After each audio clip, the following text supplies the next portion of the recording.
100 pounds. At the end of this video, I will tell you how long it took me to get to 150 pounds, my ideal weight, eating this, new to me, way, rather than trying to lose 10 pounds by Friday.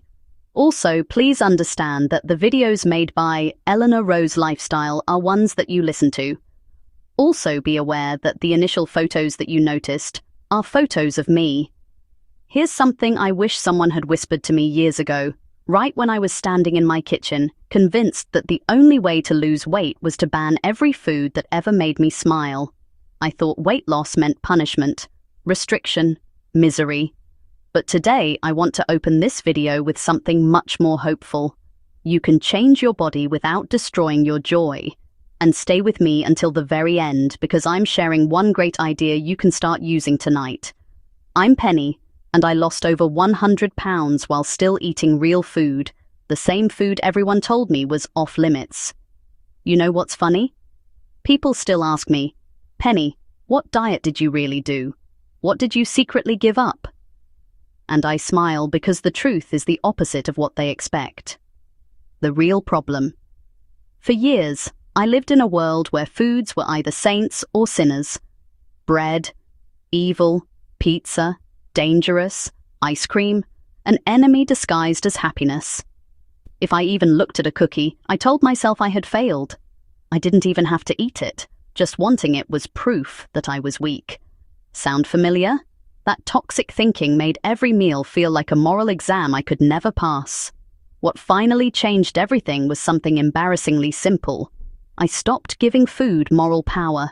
Food isn't good. Food isn't bad. Food is just food. And your body responds to how much you eat, not how guilty you feel. Once I stopped labeling everything as forbidden, I stopped binging. I stopped starting over on Mondays. I stopped feeling broken. And my results finally started to show. The science shift. Let me share something grounded in actual research. Weight loss is mostly influenced by energy balance. Calories in, calories out. Not starvation, not misery, not removing every joy from your plate. Studies repeatedly show that sustainable weight loss happens when you gently create a calorie deficit, not when you white-knuckle your life away.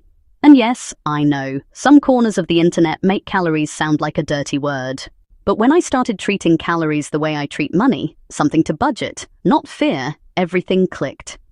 Most people wildly underestimate what they eat. I used to be one of them.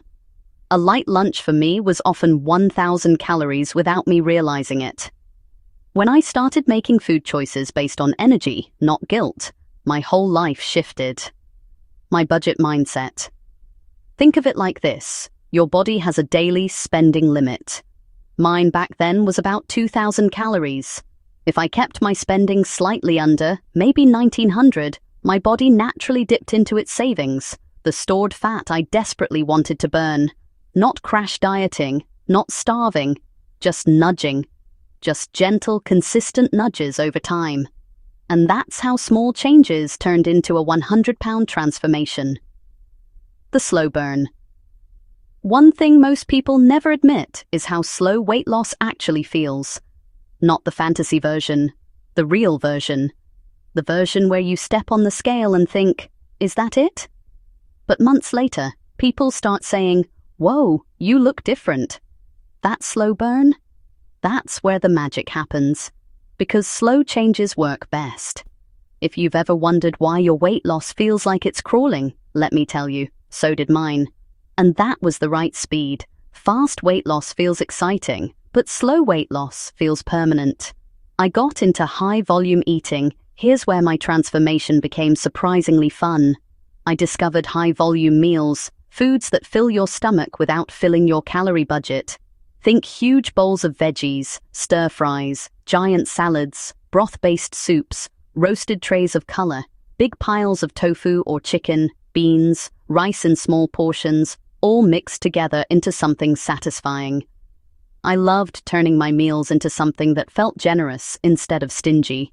I trained my brain to crave meals that didn't feel like a punishment, because nobody sticks with punishment forever. Imagine filling an entire mixing bowl with broccoli, carrots, peppers, onions, maybe a little rice, maybe some chicken or tofu. and eating that whole thing for around 500 calories. It was like discovering a cheat code. I felt full, satisfied, happy, and still had room in the day for ice cream. Yes, ice cream. Not the whole container, but having a small treat makes everything sustainable. I increased protein. Now let's talk about protein. I know, everyone talks about protein. But here's why it changed my life. Protein keeps you full longer. Protein controls cravings. Protein slows digestion so you don't crash. Protein helps preserve muscle while losing fat. When I added more protein to my meals, tofu in a shake, chicken, tempeh, soy milk in cereal, Greek yogurt, beans. I stopped having those wild hunger swings that used to send me scavenging through the pantry. Protein was the quiet hero of my journey. Strategic indulgence. Okay, here's the part everyone wants to know. Yes, I kept eating dessert. I had ice cream almost every night. And guess what? The world did not end. My metabolism did not collapse. I didn't gain it all back. Why? Because I learned what an actual serving looks like. A couple of scoops. Not the entire container. And I planned for it. This was psychologically freeing. Nothing was off limits. And when nothing is forbidden, cravings lose their teeth. I also did food tracking. I'm going to be honest. Tracking was annoying at first. I hated it. But it changed everything. Tracking made me aware, prevented mindless overeating, revealed calories. I didn't even realize I was consuming. Kept me consistent, removed emotion from the process. You don't have to track forever. Just long enough to learn your real habits. I tracked for months until things felt intuitive. Think of tracking like training wheels, eventually you won't need them. The best part, I now saw food as fuel. Once I got into a better rhythm with food, something surprising happened. I started caring about energy, not guilt. Once I started exercising more, especially walking a mile, carbs stopped feeling like temptation and started feeling like fuel. When I had more muscle, I naturally burned more calories. My body became hungrier in a healthy way. I needed food, especially carbs, to perform better. It wasn't about dieting anymore. It was about fueling my life. Imagine that, fueling instead of fighting. My mental shift. Here's the truth I discovered far too late. My biggest transformation wasn't physical, it was mental. The moment I stopped attaching shame to food was the moment I started losing weight for good. Have you ever noticed that the second you tell yourself you can't have something, suddenly it's all you want, like your brain becomes a toddler? That's exactly what restriction did to me. When I allowed myself every food, just in appropriate amounts, it felt like freedom. And that freedom removed the obsession. Habits, not willpower. I stopped relying on willpower because willpower is flaky. It disappears at 8 p.m. It melts when you're stressed. It crumbles when someone brings donuts to the office.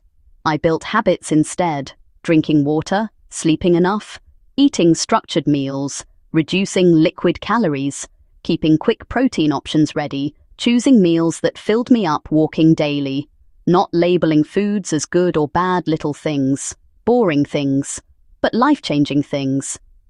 The great idea I promised. Here it is, the trick that got me through the hardest days and kept me consistent. I started asking myself one simple question before eating anything. Will this help me feel proud tomorrow? Not guilty, not punished, not restricted, just proud. Some days the answer was yes to salad. Some days the answer was yes to ice cream.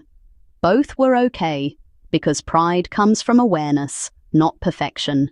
Ask yourself that question tonight. It's gentle, it's powerful, it's honest. The takeaway I want to share with you, if you learn nothing else from me today, please learn this. You do not have to suffer to lose weight. You do not have to ban food. You do not have to punish yourself. And you do not have to be perfect to make progress. You just need patience, consistency, and compassion for yourself. Your transformation starts with one thought. I deserve a life where food isn't the enemy. And you do. The last thing I want you to know It took me a year and a half to lose 100 pounds. I have no belly flap. I have some tone to my muscles, and I don't look like I used to weigh 250 pounds. Old friends are still amazed, and new friends know nothing about the horrors of being so overweight. You can decide to do weight loss the speedy method, which does not work for most people, or you can just reduce how much you eat in a day. That's how many calories you stop eating while still enjoying food. Seems to me there's one winner. I would like your feedback about weight loss in the comments below. Include your vague location because it's fun to know where commenters are from. All the best, Penny.